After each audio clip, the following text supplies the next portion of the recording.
الحمدللہ الحمدللہ رب العالمین الصلاۃ والسلام علی اشرف الانبیاء والمرسلین وعلی آلہ واصحابہ وآل بیتہ ومن اتبع سنته اجمعین فاعوذ باللہ من الشیطان الرجیم بسم اللہ الرحمن الرحیم رب اشرح لی صدری ویسر لی امری واحلل عقدۃ من لسانی یفقہوا قولی۔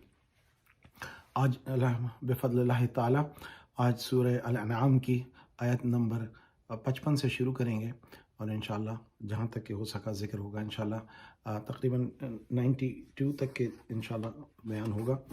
اور اس میں وہی ذکر ہے جو اللہ تعالیٰ نے اس وقت آخری سال ہیں حضور علیہ الصلوۃ والسلام اور مسلمانوں کے مکہ مکرمہ میں مکۃ المکرمہ میں جب ان کا آخری وقت ہے تو اللہ تعالیٰ کا بھی انداز بیان اور انداز تنبیہ سختی اختیار کر رہا ہے۔ جس طرح سے کفار کے انکار اور ان کی ضد میں شدت آ رہی ہے تو اللہ سبحانہ و تعالیٰ بھی ان کو وہ مثالیں اور وہ بیان دے رہا ہے کہ اس آیت میں اگر آپ چند اور ایسی آیتیں آئیں گی جن کو سن کے انسان جو ہے اس کا دل پسیج جائے۔ تو شروع کرتے ہیں اللہ کے نام سے۔ اعوذ باللہ من الشیطان الرجیم بسم اللہ الرحمن الرحیم۔ وَكَذَلِكَ نُفَصِّلُ الْآيَاتِ وَلِتَسْتَبِينَ سَبِيلُ الْمُجْرِمِينَ۔ اور اسی طرح ہم اپنی آیتیں کھول کھول کر بیان کرتے ہیں تاکہ تم لوگ ان پر عمل کرو اور اس لیے کہ گناہ گاروں کا رستہ ظاہر ہو جائے۔ قُلْ إِنِّي نُهِيتُ أَنْ أَعْبُدَ الَّذِينَ تَدْعُونَ مِن دُونِ اللَّهِ قُلْ لَا أَتَّبِعُ أَهْوَاءَكُمْ قَدْ ضَلَلْتُ إِذًا وَمَا أَنَا مِنَ الْمُهْتَدِينَ۔ اے پیغمبر کفار سے کہہ دو کہ جن کو تم اللہ کے سوا پکارتے ہو مجھے ان کی عبادت سے منع کیا گیا ہے۔ یہ بھی کہہ دو کہ میں تمہاری خواہشوں کی پیروی نہیں کروں گا، ایسا کروں تو گمراہ ہو جاؤں اور ہدایت یافتہ لوگوں میں نہ رہوں۔ قل آیت نمبر 55 اور 56 کے اندر چند وضاحت ہیں۔ کذالک نفصل الآیات لتستبین سبیل المجرمین۔ تو اللہ تعالیٰ فرماتے ہیں اسی طرح ہم اپنی آیات نشانیاں کھول کے بیان کرتے ہیں تاکہ لوگ ان پر عمل پیرا ہوں اور کہ گناہ گاروں کو رستہ ظاہر ہو جائے، یعنی سبیل المجرمین جو مجرم ہیں اللہ تعالیٰ نے ان کو مجرمین کہا گیا ہے جو اللہ کے اور اس کے نبی کے حکم کے منکر ہیں۔ اور جب کوئی نبی کا انکار کرتا ہے یا نبی کی مقام اور فضیلت کا اور ان کے عالم علم اور اہل علم ہونے کا یا ان کی پاکیزگی کا یا ان کی معجزات کا تو وہ انکار ان کا نہیں کر رہا ہوتا ہے، اللہ تعالیٰ کا کر رہا ہوتا ہے، کیونکہ نبی اپنی ذات میں کچھ نہیں ہوتا، اس لیے کہ اللہ تعالیٰ نے ان کو نبی چنا ہے، ان کو بنایا جس طرح ہمیں چنا اور ہمیں جو بنایا۔ تو جس طرح ہم اپنے آپ کو ثابت کرتے ہیں نبی اپنے آپ کو ثابت فرماتے ہیں، اور جب نبی اپنے معجزات لے کر آتے ہیں تو وہ فوق جنہیں کہا جائے فوق الفہم اور ادراک ہوتے ہیں، یعنی معجزہ اس کو کہتے ہیں جو عقل کو عاجز کر دے، یعنی آپ کی فہم اور ادراک سے ناممکنات میں سے ممکن ہو جائے، جس کی مثال ہے جیسے شق القمر کا واقعہ ہم پہلے پڑھ چکے ہیں، اور دوسرے معجزات ہیں جو انبیاء علیہ السلام نے کیے ہیں، جیسے حضرت عیسیٰ نے مردوں کو زندہ کیا، حضرت موسیٰ علیہ السلام نے عصا سے سانپ بنا دیا، یا جو بھی ہم نے معجزات پڑھے ہیں پانی کو کھول دیا، راستہ سمندر سے نکل لیا۔ تو یہ وہ چیزیں تھیں جن کو کافر انکار کرتے تھے، اور حتیٰ کہ فرعون تو پانی کے رکتے ہوئے راستے میں بھی رک گیا تھا، یعنی اس نے چاہتا کہ میں نہ جاؤں لیکن اس کو پتا تھا، لیکن پیچھے سے اس کو جبریل علیہ السلام نے دھکا دیا، وہ اندر چلا گیا۔ تو حضرت عیسیٰ کے ساتھ جو کیا گیا جبکہ انہوں نے وہ معجزات دکھا دیے تھے اس کے باوجود لوگوں نے انکار کیا۔ تو اس میں ایک اور بات آتی ہے جو اگلی آیت میں ہے، آیت نمبر 56۔ میں نے اس تمہید کو اس لیے باندھا کہ بات سمجھ سکیں۔ تو اللہ تعالیٰ فرماتے ہیں قل، اے میرے حبیب آپ فرما دیجئے، انی نہیت ان اعبد الذین تدعون من دون اللہ، کہ میں کہہ دو کہ جن کی تم خدا کے سوا جس کو پکارتے ہو یا جن کی عبادت کرتے ہو میں اس سے منع کرتا ہوں۔ تدعون، اب یہاں پہ تدعون میں کچھ لوگوں نے مسلمانوں میں یہ بات کا ایک نیا جھگڑا کھڑا ہو گیا۔ جھگڑا کھڑا یہ ہو گیا ہے کہ آپ جی نبی کو نہیں پکار سکتے، آپ زندوں کو پکار سکتے ہیں، آپ مردوں کو نہیں پکار سکتے۔ جن کا ذکر ہو رہا ہے یہ بتوں کا ذکر ہو رہا ہے۔ بت کبھی زندہ تھے، نہ ان کا وجود تھا، نہ ان میں جان تھی، نہ وہ کسی قابل تھے، نہ وہ کسی کے اہل تھے، نہ ہی وہ خود تخلیق ہوئے تھے، وہ تمہارے ہاتھوں سے تخلیق ہوئے تھے۔ اب یہ کہتے ہیں کہ جی لیٹے کی پوجا، کھڑے کی پوجا، یہ ایک جملہ آ گیا ہے جو کچھ مسلمان ایک دوسرے پر کستے ہیں۔ یعنی کھڑا بت ہے، لیٹا ہوا مسلمان ہے، اللہ کا نبی۔ اب ہم کہتے ہیں نماز میں السلام علیکہ یا ایھا النبی، السلام علیکہ ایھا النبی، تو ہم کہتے ہیں ایھا النبی کا کیا مطلب ہوتا ہے؟ سامنے بیٹھا ہوا نبی، نبی نہ حاضر ہے نہ موجود ہے نہ بیٹھا ہوا ہے۔ اور یہ جو لوگ جو مسلمانوں میں ایک نیا گروہ ہو گیا ہے، جو پچھلے کہہ لیا جائے کہ 1857 کے بعد یہ مسلمانوں پہ کفر اور شرک کے فتوے لگا رہا ہے، جو اس طرح کی ندا کرتے ہیں، جو کہ نماز میں یہ ندا موجود ہے۔ تو ندا جو ہے وہ پکارنا ہوتا ہے۔ اللہ تعالیٰ کو تو کسی کو پکارنے کی ضرورت نہیں، اللہ تعالیٰ تو دلوں سے قریب ہے، روح شہ رگ سے بھی قریب ہے۔ تو یہ کفار یہ کرتے ہیں عمل، اور اس کفار کے عمل کو حضور صلی اللہ علیہ وسلم نے فرمایا، جن کو تم اپنا خدا سمجھ کے پکارتے ہو یا جن کی عبادت کرتے ہو، نہ میں انہیں پکارتا ہوں اور نہ میں ان کی اتباع کرتا ہوں۔ قل لا اتبع اہواءکم، نہ میں تمہاری خواہش، اہوا کہتے ہیں خواہش کی، تو یہ جن کی خواہش ہے کہ جو مسلمانوں کو کافر اور کفر اور شرک کے فتوے لگاتے ہیں، نہ ہم ان کی اتباع کرتے ہیں، نہ ہی ہم ان کی اتباع کرتے ہیں جو بتوں کو اور غیر اللہ کو اللہ سمجھ کے پکارتے ہیں۔ سوال یہ ہے کہ آپ کسی کو کیا سمجھ کے پکارتے ہیں، سارا مسئلہ اس پہ آ کے رک جاتا ہے۔ حقیقت یہ ہے کہ آپ کسی کو پکارتے ہیں، ماں کو ماں سمجھ کے پکارتے ہیں، باپ کو باپ سمجھ کے پکارتے ہیں، دوست کو دوست سمجھ کے پکارتے ہیں، بیوی بچوں کو، تمام لوگوں کو ان کی حیثیت ذہن میں سمجھ کے پکارتے ہیں۔ آپ کبھی نہیں کہتے ہیں کہ میرے ابا جو ہیں اللہ میاں ہیں نعوذ باللہ اللہ تعالیٰ ہے، یا میرا نبی نعوذ باللہ اللہ کی جگہ آلٹرنیٹ ہے، نہ یہ کہ اللہ کے برابر ہے، نہ یہ کہ اللہ سے بڑا ہے، نہ یہ کہ اللہ پہ جبر کر سکتا ہے۔ یہ تمام شرکی کیفیات ہیں۔ تو اس بات کو سمجھ لیا جائے کہ جو مسلمانوں کے اوپر یہ فتویٰ لگا رہا ہے، جو کلمہ گو لا الہ الا اللہ، نہیں ہے کوئی معبود سوائے اللہ کے جس کی عبادت کی جائے، معبود جس کی عبادت کی جائے، وہ محمد رسول اللہ، اللہ کے رسول ہیں محمد صلی اللہ علیہ وآلہ وسلم، اور ان کے وسیلے واسطے سے اور ان کے توسط سے تمام جنہوں نے کلمہ پڑھا، جنہوں نے ایمان لائے، ان کے اہل بیت اطہار میں سے، ان کے صحابہ کرام میں سے، ان کے تابع تابعین، بزرگان دین، اولیاء کرام، مشائخ کرام، تمام مسلمان جو ہیں وہ مسلمان ہیں، مومن ہیں، جو اپنے عمل سے آگے بڑھتے ہیں، متقی ہیں جو ان کے اونچے درجے پر ہیں، اور اولیاء اللہ ہیں، اور اس طرح سے صالحین ہیں، شہداء ہیں، صدیقین ہیں، یہ تمام درجات پانے والے ہیں۔ تو اس لیے، اور یہ بھی کہہ دو کہ میں تمہاری خواہشوں کی پیروی نہیں کروں گا، اور ایسا کروں تو گمراہ ہو جاؤں گا اور ہدایت یافتہ لوگوں میں نہ ہوں گا۔ یہ حضور علیہ الصلوۃ والسلام کو اللہ تعالیٰ فرما رہے ہیں کہ آپ ان کو یہ بتا دیں۔ تو حضور علیہ الصلوۃ والسلام نے اللہ تعالیٰ سے مدد لی اللہ سمجھ کے، صحابہ سے مدد لی انسان اور اپنے صحابی سمجھ کے، اللہ نے بندوں سے مدد لی بندہ اور اپنی مخلوق سمجھ کے۔ مسلمان کبھی نہ بت کو پکارتا ہے، نہ بت سے مانگتا ہے، نہ بت کو اپنا رب سمجھتا ہے۔ یہ ایک بہت بڑا فتنہ مسلمانوں میں چل رہا ہے، جس کی وجہ سے لوگ دشمنیاں کر رہے ہیں، لوگوں نے باتوں کو کہیں کا کہیں لے جا کر کے ایک دوسرے کی گردنیں کاٹ رہے ہیں۔ اللہ تعالیٰ ہمیں اس جرم سے اور اس غلط فہمی سے اپنی حفاظت عطا فرمائے۔ کسی کو پکارنے کی ضرورت نہیں ہے سوائے اللہ کے، لیکن اگر کوئی پکارتا ہے کسی کو اللہ کا ولی سمجھ کے، اللہ کا نبی سمجھ کے، اپنا باپ سمجھ کے، اپنا ہمدرد اور مددگار سمجھ کے، اگر اس نے اس کو اللہ کے برابر یا اللہ کے اوپر نہیں سمجھا، یا اللہ کے اوپر جابر نہیں سمجھا، اللہ کی جگہ نہیں سمجھا، وہ شخص کفر میں نہیں ہے، جو شرک میں نہیں ہے۔ جو ایسا کرے وہ کافر بھی ہے، مشرک بھی ہے۔ اگلی آیت سنتے ہیں، بسم اللہ الرحمن الرحیم۔ قل إني على بينة من ربي وكذبتم به ما عندي ما تستعجلون به إن الحكم إلا لله يقص الحق وهو خير الفاصلين۔ کہہ دو کہ میں تو اپنے پروردگار کی دلیل روشن پر ہوں اور تم اس کی تکذیب کرتے ہو۔ جس چیز یعنی عذاب کے لیے تم جلدی کر رہے ہو وہ میرے پاس نہیں ہے، ایسا حکم اللہ ہی کے اختیار میں ہے، وہ سچی بات بیان فرماتا ہے اور وہ سب سے بہتر فیصلہ کرنے والا ہے۔ قل لو أن عندي ما تستعجلون به لقضي الأمر بيني وبينكم والله أعلم بالظالمين۔ کہہ دو کہ جس چیز کے لیے تم جلدی کر رہے ہو اگر وہ میرے اختیار میں ہوتی تو مجھ میں اور تم میں فیصلہ ہو چکا ہوتا، اور اللہ ظالموں سے خوب واقف ہے۔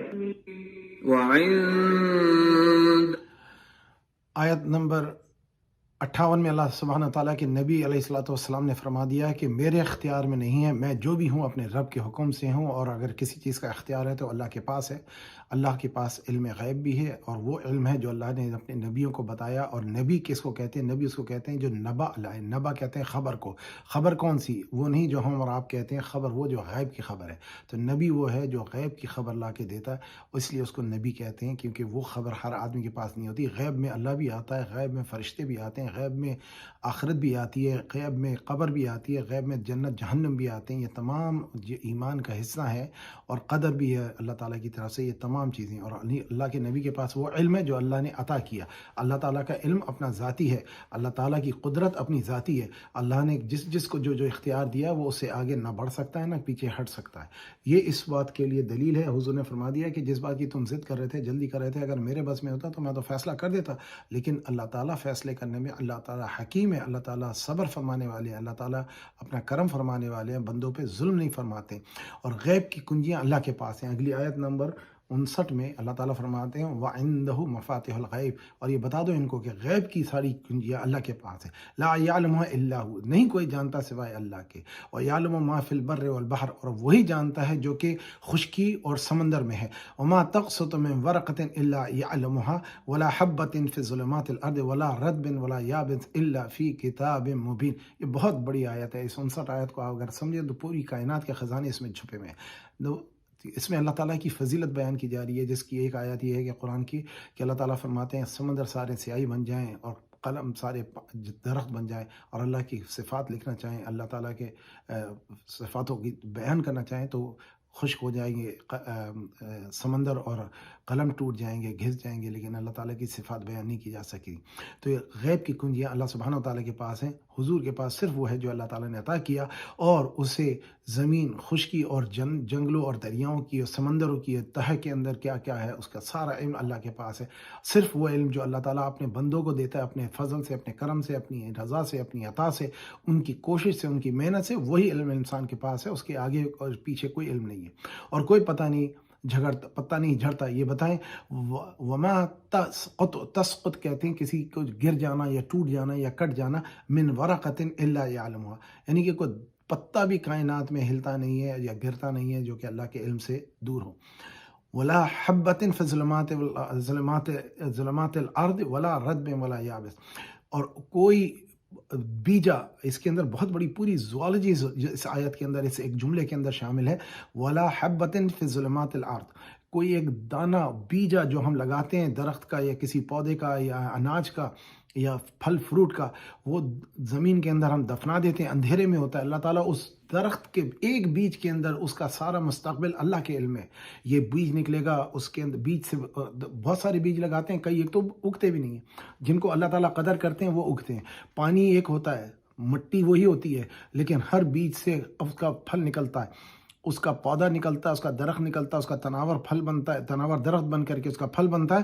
اور غور کرنے کی بات یہ ہے کہ وہ ایک بیج سے جب وہ ایک پھل بنتا ہے، اس پھل کے اندر وہ بیج ہوتا ہے، اور پھل جب اس کی شاخ نکلتی ہے، شاخ کے اندر سے ایک ایسا مقام ہوتا ہے جہاں سے صرف پتا نکلتا ہے، اور ایک ایسا جہاں ہوتا ہے جہاں پہ ایک چھوٹا سا جسے بڈنگ کہتا ہے وہ نکلتا ہے، اور اس سے پھول نکلتا ہے، اور پھول کے اندر پھل نکلتا ہے، اور وہ پھل کے اندر پھر وہ تمام صفاتیں ہوتی ہیں جو اس آئندہ آنے والے پھل کے لیے ہوتی ہیں یا درخت کے لیے ہوتی ہیں.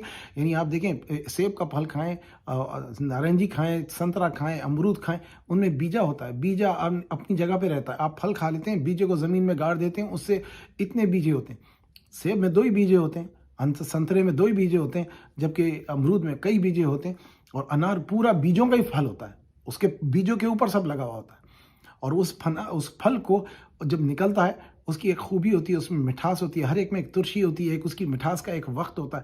اور جس جگہ پہ وہ نکلنے والا ہوتا ہے پھول، جو کہ پھل بنتا ہے، پھول سے پھل بنتا ہے، تو وہ جو کچھ درخت ہیں وہ صرف پھول دیتے ہیں، کچھ ہیں جو پھول سے پھل بن جاتے ہیں. یہ اللہ کی شان ہے. اور اللہ سبحانہ تعالیٰ فرماتے ہیں کہ یہ وہ درخت ہے، اور ہمیں نہیں پتہ ہوتا کہ اس درخت میں کتنی شاخیں ہوں گی، کتنے پتے ہوں گے، کتنے پھل ہوں گے، کتنے پھول ہوں گے، کتنے بیجے ہوں گے، لیکن وہ اللہ تعالیٰ کے علم میں ہے. اور اللہ تعالیٰ فرماتے ہیں یہ تمہارے لیے نشانیاں ہیں. اور پھر کوئی ایسی چیز نہیں ہے جو کہ چھوٹی اور بڑی جو کہ اللہ تعالیٰ کے علم میں نہ ہو، جو کتاب لوح محفوظ میں لکھی نہ ہو، جو قرآن میں اس کو بیان نہ کیا گیا ہو. یہ دونوں کو ریفرنس میں آیت لی جاتی ہے. سنیں اس آیت کو. اللہ سبحانہ و تعالیٰ ہمارے دلوں کو، ایمان کو اس آیت سے منور فرمائے. وعنده مفاتح الغيب لا يعلمها إلا هو ويعلم ما في البر والبحر وما تسقط من ورقة إلا يعلمها ولا حبة في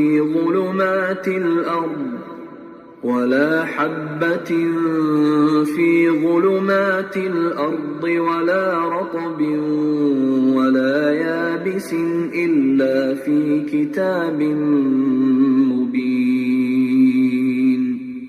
اور اسی کے پاس غیب کی کنجیاں ہیں جن کو اس کے سوا کوئی نہیں جانتا، اور اسے جنگلوں اور دریاؤں کی سب چیزوں کا علم ہے، اور کوئی پتا نہیں جھڑتا مگر وہ اس کو جانتا ہے، اور زمین کے اندھیروں میں کوئی دانہ اور کوئی ہری یا سوکھی چیز نہیں ہے مگر کتاب روشن میں لکھی ہوئی ہے. وهو الذي يتوفاكم بالليل ويعلم ما جرحتم بالنهار ثم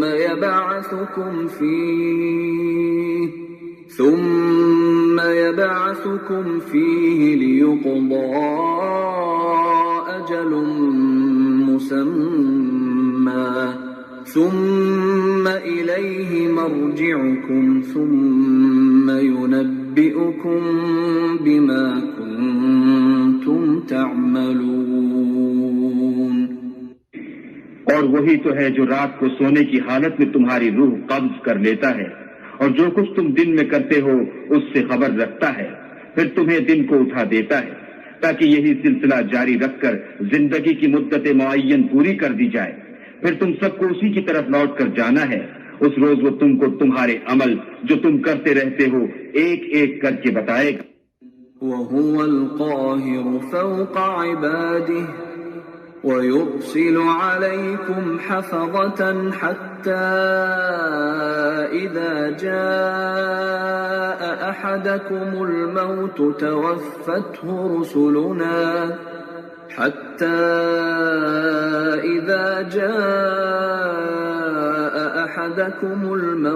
توفته رسلنا وهم لا يفرطون.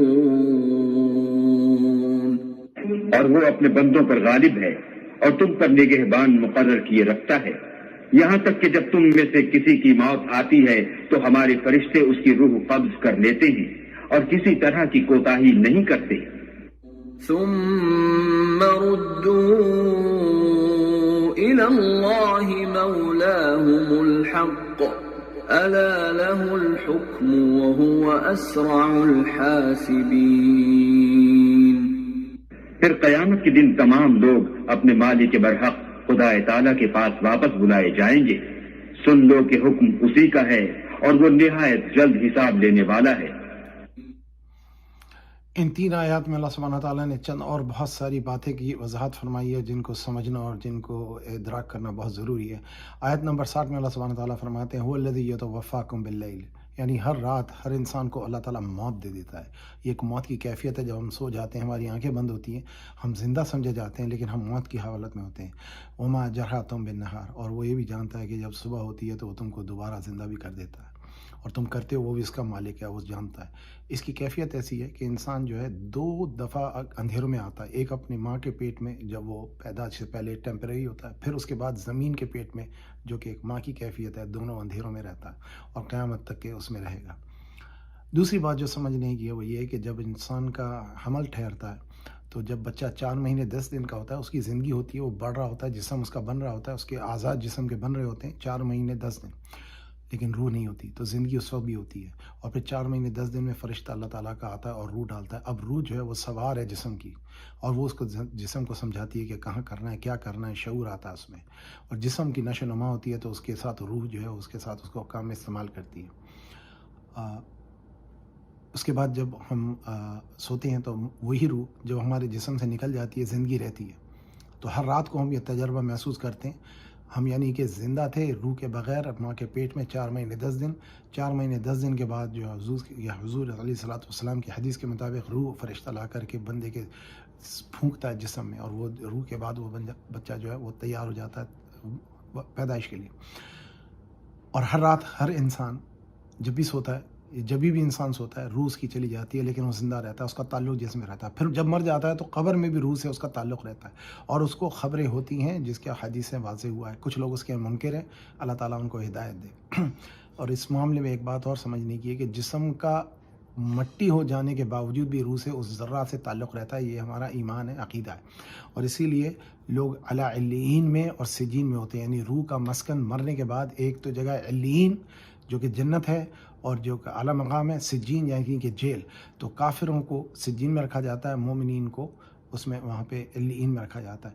اور پھر اس کے بعد فرمایا کہ اللہ تعالیٰ نگہبان ہے، اور جب کسی کی موت آتی ہے تو دو فرشتے ہیں جو آتے ہیں جن کو منکر نکیر کہا گیا ہے، وہ آ کر کے بندے کی روح قبض کرتے ہیں، ملک الموت قبض کرتے ہیں، اور پھر قبر کے اندر منکر نکیر آتے ہیں اور پھر اسے وہ سوال کرتے ہیں. لیکن اس دفعہ جب روح جسم سے الگ ہوتی ہے تو وہ دوبارہ جسم میں آتی نہیں ہے، کیونکہ وہ اللہ کا حکم ہے، جس طرح سے معاملات طے ہوئے. پھر وہ عالم برزخ میں رہتی ہے. روح جو ہے وہ برزخ کے عالم میں رہتی ہے، جو کہ زمین والے ہر ایک کو نہیں نظر آتی. ہمارے نبی کو اور دوسرے انبیاء کرام کو دکھتی ہے اور ان سے معاملات بھی ہوتے ہیں، ان سے کام بھی ہوتا ہے، بات بھی ہوتی ہے. وہ چاہیں اللہ تعالیٰ کے اذن سے. حضرت عیسیٰ علیہ السلام نے مردے جلا دیے تھے، تو یہ بات اس کی وضاحت کرتی ہے.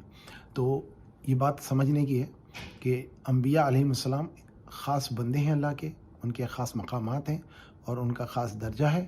وہ جب پیدا نہیں ہوتے تھے تبھی بھی نبی تھے، پیدا ہونے کے بعد بھی نبی ہیں اور مرنے کے بعد بھی نبی ہیں، اور ان پہ سلامتی ہے. جیسے کہ حضرت مریم کے بیٹے نے کہا جو سورہ مریم میں، اور حضرت یحییٰ نے کہا حضرت زکریا کے صاحبزادے نے کہ اللہ تعالیٰ نے ان پہ سلام بھیجا جس دن وہ پیدا ہوا، جس دن انتقال ہوا، جس دن زندہ کیے جائیں گے. اور حضرت عیسیٰ نے فرمایا سلام ہو مجھ پر جس دن میں پیدا ہوا، جس دن میری موت ہوگی، جس دن مجھے دوبارہ اٹھایا جائے گا. یعنی ان کا مقام آدمیوں سے، عام لوگوں سے افضل ہوتا ہے، کیونکہ یہ چنے ہوئے ہیں. اللہ چاہے تو سب کے ساتھ وہ عمل کر سکتا ہے لیکن ہوتا نہیں.